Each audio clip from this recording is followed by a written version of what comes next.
Hello guys, welcome back to my channel.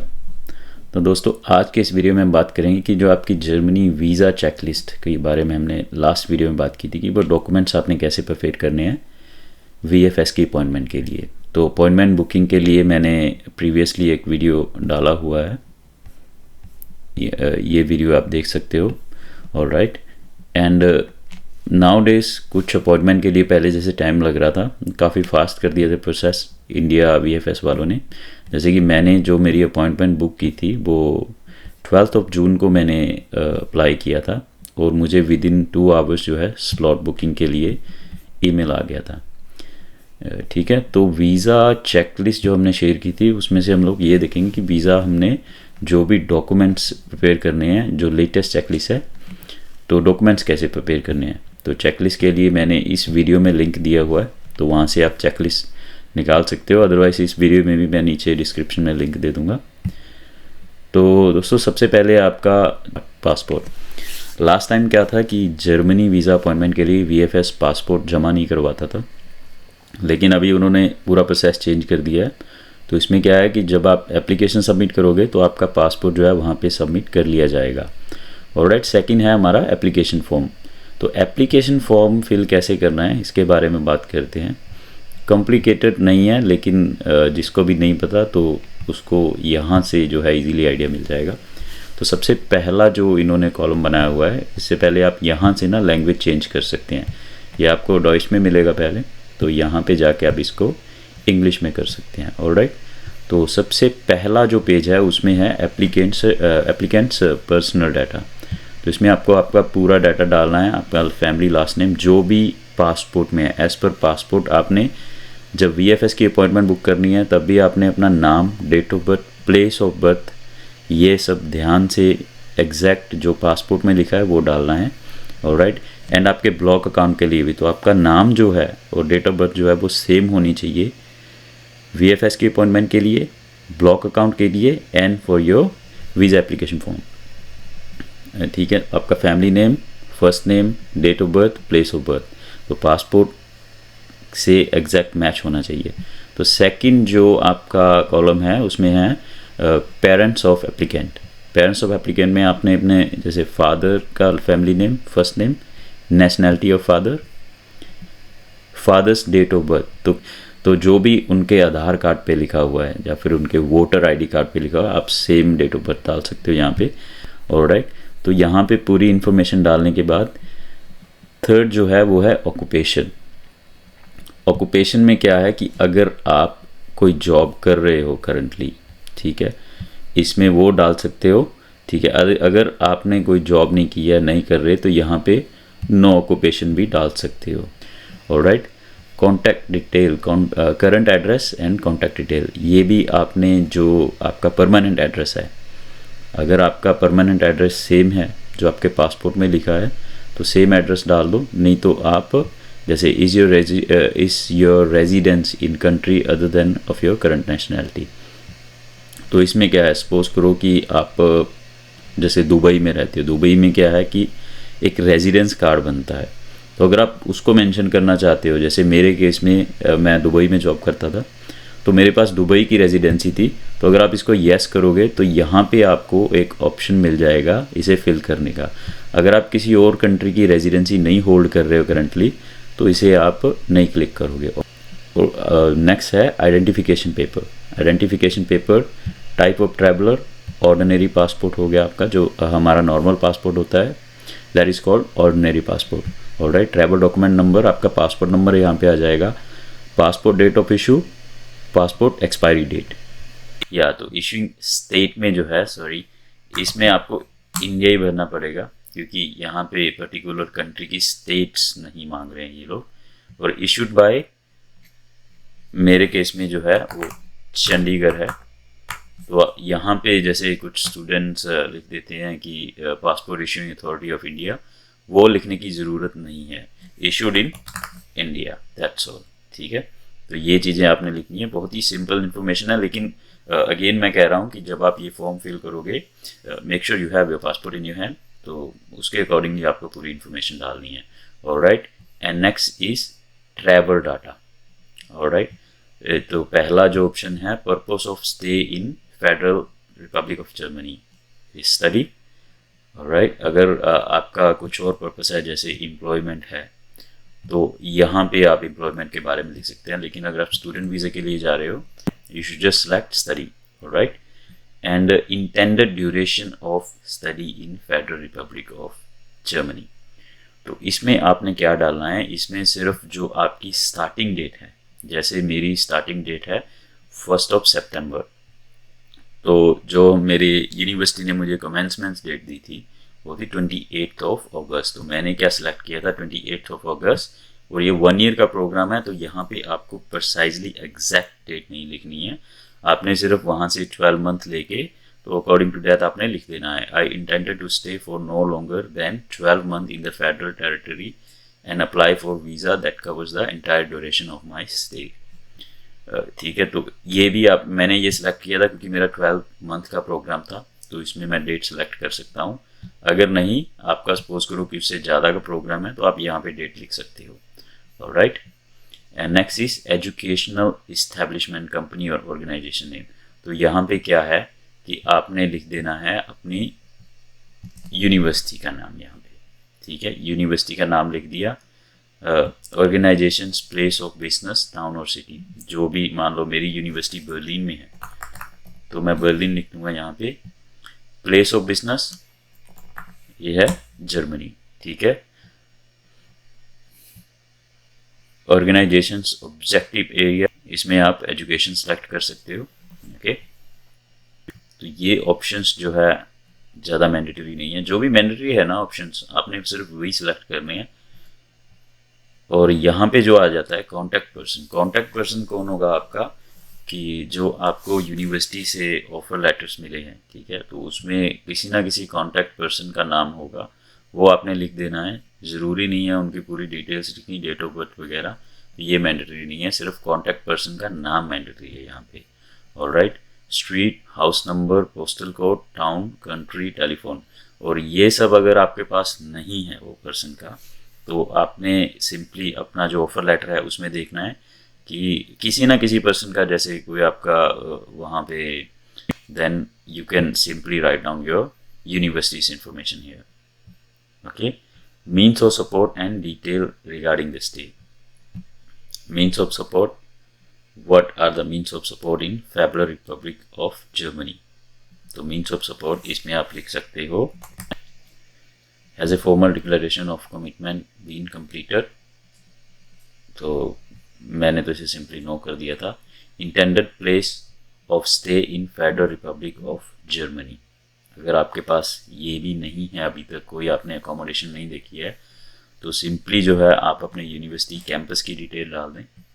Alright, how will you be accommodated, ये भी mandatory नहीं है। Do you have health insurance for a longer stay to the Federal Republic of Germany, इसे आप करना है yes। Previous stay in the Federal Republic of Germany, अगर आप पहले जर्मनी नहीं गए हो तो सिंपली इसे क्लिक नहीं करना है। अगर गए हो तो जब आप yes करोगे तो आपको डेट्स के लिए पूछा जाएगा कि आप कब गए थे। ऑलराइट, और बाकी डिक्लेरेशन है, have you ever been convicted, तो ये नॉर्मली जो क्वेश्चन पूछे जाते हैं वही है। तो दैट्स ऑल, यहाँ पे जो है आपका एप्लीकेशन फॉर्म कंप्लीट हो जाएगा। ओके, और इसे नेक्स्ट करोगे तो बारकोड वगैरह वहाँ पे आपको शो होंगे और इसे आपने प्रिंट कर लेना है। ठीक है, and next is declaration form. So declaration form के लिए भी हम लोग देख लेते हैं, additional contact and legal representation information. ठीक है, यहाँ पे इसको आपने एम्प्टी छोड़ देना है। यहाँ पे आपका नाम, address of service, place and post, तो इसमें बेसिकली जो है बारकोड को छोड़ के यहाँ पे सब आपकी इन्फॉर्मेशन होगी यहाँ पे। ठीक है, आपका ईमेल, आपका फ़ोन नंबर, इसे आपने क्लिक कर देना है।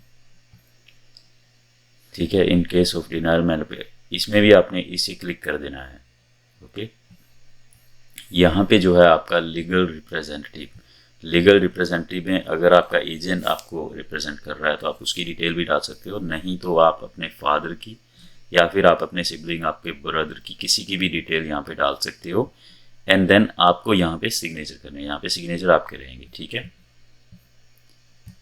और next is a copy of your passports data page A4 size. तो अपने पासपोर्ट की जो है फ्रंट और लास्ट पेज की आपने फ़ोटो कॉपी लेनी है और उसमें आप 2 फ़ोटो कॉपीज लीजिए इसकी, ठीक है। एप्लीकेशन फॉर्म की भी आपने 2 कॉपीज़ निकाल लेनी है, डिक्लेरेशन फॉर्म की भी आपने 2 कॉपीज़ निकाल लेनी है और पासपोर्ट डाटा पेज की 2 कॉपीज़, क्योंकि यहाँ पे इन्होंने लिखा है कि you have to prepare 2 identical set of following documents. तो ये सब डॉक्यूमेंट्स के आपने 2 जो है फ़ोटो कॉपीज़ लेनी है, okay. Statement of purpose, motivation letter. वह स्टेटमेंट ऑफ पर्पस या फिर जो हमारा मोटिवेशन लेटर होता है, काफ़ी सारे स्टूडेंट्स इसके लिए काफ़ी स्ट्रेस होते हैं कि सपोर्ट स्टेटमेंट SOP कैसे लिखें या फिर LOMB इसे कह देते हैं। तो सिंपल है, इसका मैं आपको एक जो मैंने अपना बनाया था मोटिवेशन लेटर वो मैं आपको चलो शो कर देता हूँ, ठीक है। तो काफ़ी सिंपल है ये, जैसे वीज़ा ऑफिसर, कॉन्सुलेट, तो ये आपने ऊपर लिखना है जो भी आपका कॉन्सुलेट यहाँ पे जा रही हो। जैसे मेरा न्यू दिल्ली था तो मैंने न्यू दिल्ली लिखा है इसमें, ठीक है। तो I Rohit Goyal, I am applying for national e visa to study in federal republic of Germany, I have secured admission in, यहाँ पे आपने यूनिवर्सिटी का नाम लिखना है जिस यूनिवर्सिटी का आप ऑफर लेटर यूज़ कर रहे हो, ठीक है। तो बेसिकली इसमें क्या है कि कॉपी पेस्ट करने की ज़रूरत नहीं है। काफ़ी सारे स्टूडेंट्स क्या है कि कॉपी पेस्ट कर देते हैं इसे कि हाँ इसने ऐसा लिखा है, मैं भी बस डिटेल्स एडिट करके लिख देता हूँ। I mean that is fine, अगर आप वो कर रहे हैं, आपको टाइम सेव करना है या फिर आपको ये है कि कोई मिस्टेक ना हो जाए, वो एरर्स को आपने अवॉइड करना है, you can do that, but try to write your own legitimate information. I mean जो भी आपका स्टडी बैकग्राउंड है उसके बारे में आपने लिखना है कि जो कोर्स के लिए आप जा रहे हो उसमें आपका इंटरेस्ट कैसे बना। यहाँ पे मैंने अपना इंटरेस्ट लिख दिया कि मेरा इंटरेस्ट जो है वो MBA के लिए क्यों है, और उसके बाद मैंने लिख दिया कि मेरा जो वर्किंग एक्सपीरियंस है, मतलब कि मेरी स्टडीज़ के बाद जो मेरी पास्ट स्टडी है उसके बाद मैं क्या कर रहा हूँ, okay.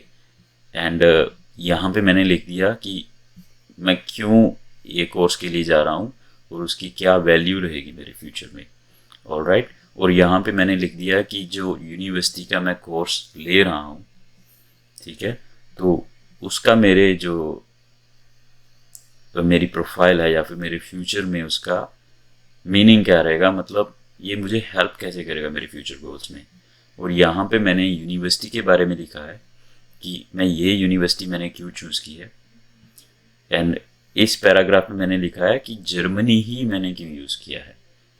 And next is certificate issued by APS। तो यहाँ पे आपको APS सर्टिफिकेट लगाना है, तो ध्यान रखें APS सर्टिफिकेट आपको ओरिजिनल लगाना है।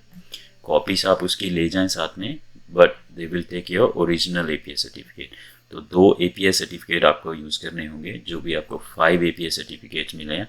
अगर आपको ईमेल के ज़रिए उन्होंने सर्टिफिकेट भेजा है, then I think you can take hard copy of it, because मेरे केस में मुझे फिज़िकल कॉपीज आई थी इस APS सर्टिफिकेट की, एंड उन्होंने मेरे से ओरिजिनल सर्टिफिकेट मांगे थे बिकॉज मैंने कॉपीज लगा दी थी इसमें। Proof of admission to your study course, तो इसमें आपने ओरिजिनल का मतलब आपने बस जो है कलर फोटो कॉपीज निकाल लीजिए इसकी 2 सेट। तो उसमें क्या रहेगा, 3 थे मेरे केस में ये, तो एक तो यूनिवर्सिटी की कंफर्मेशन थी, सेकंड उन्होंने लैंग्वेज के लिए कुछ बताया हुआ था, तो वो 3 पेपर थे, उसके मैंने 2 कॉपीज निकाल ली थी प्रिंट आउट, और वो मैंने वहाँ पे सबमिट की थी। और उसके साथ में जो यूनिवर्सिटी एडमिशन के लिए मैंने फ़ीस पे की थी, ठीक है, उसकी रिसिप्ट जो यूनिवर्सिटी ने सेंड की थी वो भी मैंने इसके साथ लगा दी थी। यहाँ पे आपने इंग्लिश प्रोफिशेंसी, अगर आपने आइल्स किया है, टॉयफल किया है, या फिर आपने ठीक है जर्मन लैंग्वेज का आपके पास सर्टिफिकेट जो भी है उसकी आपने 2 कॉपीज लेके जानी है, तो एक दोनों सेट्स में लगा देनी है। Certificates of all academic qualification, तो जितने भी आपके सर्टिफिकेट्स हैं, जैसे अगर आपके पास ठीक है बैचलर्स है उसके पूरे सर्टिफिकेट्स, जैसे आपके सेमेस्टर्स के हो गए, देन आपकी डिग्री हो गई, तो जितने भी डॉक्यूमेंट्स हैं उसके आपने लगा देने हैं। ओरिजिनल आप साथ में लेके जाइए, क्योंकि कभी कभी ओरिजिनल वो लोग देखते हैं सर्टिफिकेट्स, वो आपके सर्टिफिकेट्स वहाँ पे सबमिट नहीं करेंगे original, but they can ask you to show the original certificates at BFS, so make sure you bring all the documents original, okay।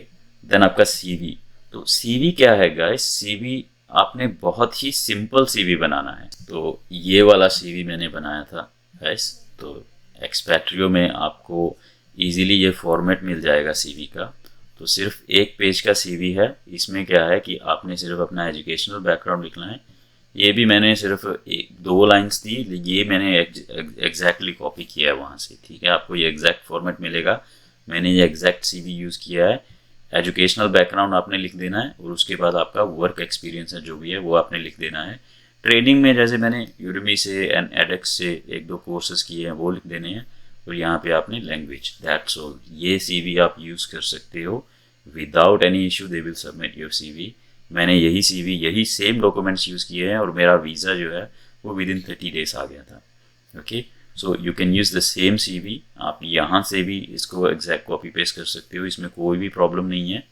And और you can download it from Expatrio and there are some other websites. So एक जो है simple CV आपकी application के लिए काम आ जाएगा। आपको ज़्यादा चक्कर में पड़ने की ज़रूरत नहीं है कि सीवी कैसे बनाएं, मेरे को ऐसा प्रोफेशनल सीवी चाहिए। No such thing. आपको सिर्फ एड्रेस करने हैं उसमें आपकी एजुकेशनल बैकग्राउंड, आपका work experience, that's all. Okay, and if university charge tuition fees, ठीक।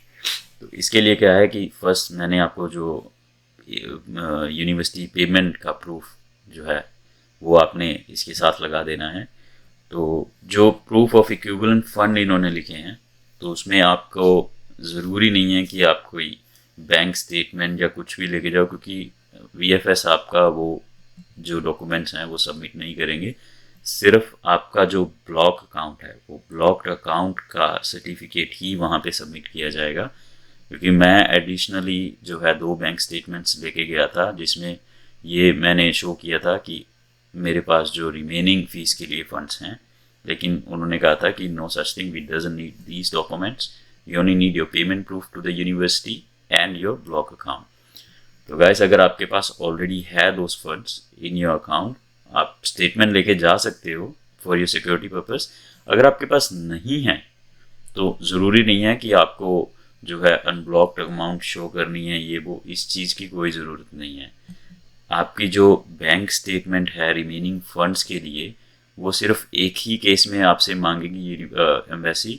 वो केस है कि अगर आप डिपेंडेंट अपने साथ लेके जा रहे हो, ठीक है। अगर आप फैमिली के साथ ट्रैवल कर रहे हो, आपका स्टूडेंट वीज़ा है एंड आप जो है अपने बच्चों को या फिर अपनी वाइफ को अपने साथ डिपेंडेंट लेके जा रहे हो, in that case embassy can ask you to submit your documents to show that you have the remaining funds in your account. Other than that, they don't ask such thing. क्योंकि मेरे case में मेरी fees जो है वो 10,500 euro थी। University में ने मुझे जो है 2,500 यूरो पे करने के लिए बोला था एडवांस में, जो कि मेरी सीट बुकिंग के लिए एक कहते हैं ना वो कि यूनिवर्सिटी में आपकी सीट जो है उन्होंने रिज़र्व कर दिया। सिर्फ मैंने वही पे किए थे एंड मुझे कुछ भी सबमिट करने के लिए नहीं बुलाया गया था। इनफैक्ट मुझे इंटरव्यू के लिए बुलाया था, लेकिन they didn't ask for any additional document to show those funds. Okay, ये वीज़ा फ़ीस जो है आपने वहीं पे करनी है। तो पेमेंट के लिए उनके पास कार्ड भी ऑप्शन है एंड कैश का ऑप्शन भी है। मैंने कैश में पे किया था, लेकिन अगर आपके पास इन केस आपके पास कैश नहीं है then don't worry, they also accept your card payments. Okay, health insurance मैंने जो सबमिट किया था वो एक्सपेट्रियो वाला किया था, ठीक है। लेकिन हेल्थ इंश्योरेंस में जो आपकी स्टार्टिंग डेट है वो आपकी स्टार्टिंग डेट जो आपने डेट ऑफ ट्रैवल वहाँ पे डाला है कि मैं कितनी डेट को, कौन सी डेट को मैं ट्रैवल करना चाहता हूँ, उस डेट से स्टार्ट होना चाहिए, ठीक है। उस डेट से स्टार्ट होना चाहिए। You don't need any additional health insurance. अगर आप एक्सपेट्रियो यूज़ कर रहे हो then you can use that expatriate insurance, that is well and good. You doesn't need any additional insurance like some students जो है वो कहते हैं कि सिर्फ expatriate तो सिर्फ health insurance दे रहा है, हमें travel insurance भी चाहिए। You doesn't need any additional travel insurance, okay? तो guys सिर्फ यही डॉक्यूमेंट्स हैं, ये जो सब है ये आपको वहाँ पे VFS में बता दिया जाएगा, ठीक है। जो ये टिक करना है ना कि दिस एप्लीकेशन इज़ कम्प्लीटेड, ये सब जो है आपको VFS पे बताया जाएगा। अगर साइन के लिए आपको श्योर नहीं है तो आपने क्या करना है कि किसी भी डॉक्यूमेंट पे आप साइन मत कीजिए। जब आप VFS में एप्लीकेशन सबमिट करवाने जाओगे तो वो आपको गाइड करेंगे कि कहाँ पे साइन करने हैं। और एक चीज़ आपको ध्यान में रखनी है कि जो आपके सिग्नेचर हैं वो एग्जैक्टली आपके पासपोर्ट से मैच होने चाहिए। मतलब एटलीस्ट 98 to 99% आपके सिग्नेचर मैच होने चाहिए। ये बहुत मैटर करता है वहाँ पे। ठीक है, तो बाकी किसी भी डाउट को अगर आपको कोई भी डाउट है या फिर किसी भी एरर को आपने अवॉइड करना है तो आप सिर्फ ये डॉक्यूमेंट्स यहाँ पे जो लिखे हैं ये ले जाएं। अगर आपके पास एडिशनल डॉक्यूमेंट है, मान लो आप जॉब करते हो तो उसमें आप अपनी जॉब की पे स्लिप भी वहाँ पे लगा सकते हो पास्ट 3 मंथ्स की। अगर आपके पास कंपनी की NOC है तो NOC भी लगा सकते हो। ये ज़रूरी नहीं है कि आप अगर जॉब कर रहे हो तो आपको कोई नोटिस सर्व जो आप कर रहे हो या फिर आपको नोटिस पीरियड देना है कंपनी में रिज़ाइन के लिए, वो डॉक्यूमेंट्स की आपको कोई ज़रूरत नहीं है। NOC मैंडेटरी नहीं है आपकी कंपनी से, इवन आपके पे स्लिप्स भी मैंडेटरी नहीं है। लेकिन अगर आपके पास हैं ये documents then you can submit it to the VFS। ठीक है, तो बाकी के डॉक्यूमेंट्स जो हैं जैसे आपका मैट्रिक का सर्टिफिकेट हो गया, मुझे मैट्रिक का सर्टिफिकेट जो है मैंने नहीं लगाया था पहले तो उन्होंने फ़ोटोकॉपी मांग ली थी उनकी। VFS के अंदर भी आपके फ़ोटोकॉपी के ऑप्शंस हैं। अगर आप प्रीमियम सर्विस ले रहे हो तो उसमें जो है आपको फ्री ऑफ कॉस्ट वहाँ पे फ़ोटोकॉपीज़ के लिए ऑप्शन होगी। ठीक है, तो काफ़ी सिंपल डॉक्यूमेंट्स हैं। ज़्यादा जो है स्टूडेंट्स स्ट्रेस रहते हैं कि LOM के लिए मुझे LOM कैसे लिखना है, स्टेटमेंट पर्पस जिसे हम बोलते हैं, और रेज्यूमे के लिए। तो ये दो डॉक्यूमेंट, रेज्यूमे जो आपका है वो बहुत सिंपल है, जैसे मैंने आपको 1 पेज का बताया है वो यूज़ कीजिए, वेल एंड गुड। क्योंकि एम्बेसी ये नहीं देखती है कि आपने स्टेटमेंट ऑफ पर्पस कैसे लिखा है या फिर आपका रेज्यूमे कैसा है। उन्होंने जो आपको वीज़ा देना है वो आपकी स्टडी बैकग्राउंड एंड अगर ये कोर्स के लिए आप एलिजिबल हो कि नहीं, सिर्फ ये चीज़ें। कोर्स एलिजिबिलिटी जब आपको एक यूनिवर्सिटी आपको ऑफर लेटर दे रही है तो आपकी कोर्स एलिजिबिलिटी ऑलरेडी जो है वहाँ पे क्लियर हो गई है। और सेकंड होता है कि स्टेटमेंट ऑफ पर्पस में आपने सिर्फ वही आंसर्स देने हैं। क्योंकि आज के टाइम में क्या है कि जो प्राइवेट यूनिवर्सिटी के लिए स्टूडेंट्स जा रहे हैं, काफ़ी सारे स्टूडेंट्स को इंटरव्यू के लिए ईमेल्स आ रहे हैं। वो इंटरव्यू के लिए मैं नेक्स्ट वीडियो डालूंगा क्योंकि मुझे भी इंटरव्यू के लिए बुलाया गया था। तो मैं आपको बताऊंगा कि क्या कौन से क्वेश्चंस मुझे पूछे गए थे और मैंने क्या आंसर्स दिए हैं। बहुत ही सिंपल इंटरव्यू है, कोई मतलब ये नहीं है कि आपका केस कोई क्रिटिकल है इसीलिए आपको इंटरव्यू के लिए बुलाया गया है। ठीक है, तो ये डॉक्यूमेंट्स आप सबमिट कर सकते हो, आपको ज़्यादा स्ट्रेस भी नहीं होगा इसमें and you can prepare them yourself. आपको अगर किसी की हेल्प भी चाहिए तो ऑनलाइन काफ़ी सारे ग्रुप्स हैं जिसमें स्टूडेंट्स जो ऑलरेडी जिनका वीज़ा आ चुका है या फिर जो स्टूडेंट्स ऑलरेडी जर्मनी में रह रहे हैं काफ़ी देर से, they can help you and even you can write a comment to me and I will try to help you as much as I can. So guys, thank you so much for watching my video. I hope you get all the doubts clear and I wish you all the best for your Germany future goal. Thank you.